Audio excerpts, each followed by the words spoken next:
Laddus. Deep in the winding lanes of Varanasi, where bells chimed and the air smelled of spices, lived a monkey named Kavi.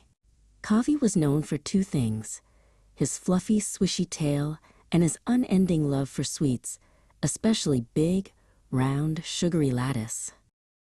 One morning, the smell of freshly made sweets tickled Kavi's nose. He followed the delicious scent to a shop owned by a man named Mr. Gopal, who had the bushiest eyebrows in all of Varanasi. On the counter sat the most magnificent laddu Kavi had ever seen.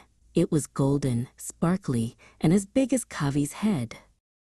Mr. Gopal was busy swatting at a fly with a newspaper. This was Kavi's chance. As quiet as a falling leaf, he crept into the shop, his eyes locked on the prize. His little monkey heart beat like a drum. Thump, thump, thump. With a brave leap, Kavi grabbed the giant laddu. But oh, it was much heavier and stickier than he had imagined. He wobbled and stumbled, and the laddu flew through the air like a golden cannonball. Splat! The laddu landed right in Mr. Gopal's big pot of white paint that he was using to freshen up his shop. A huge cloud of white powder puffed into the air. When the dust settled, Kavi was no longer a brown monkey. He was covered from head to toe in white paint. He looked like a fluffy little ghost.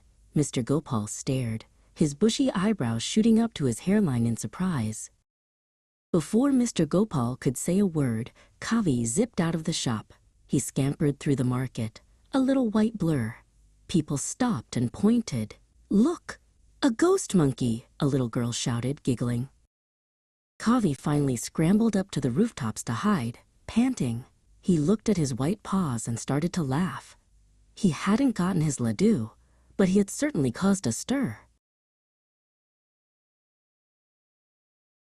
Down below, Mr. Gopal came out of his shop, not angry, but laughing.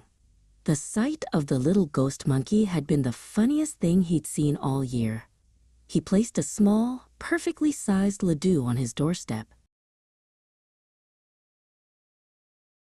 From his hiding spot, Kavi saw the kind gesture. Once the coast was clear, he scampered down and nibbled on the delicious treat. It was the best laddu he had ever tasted, not because it was big or sparkly, but because it was a gift.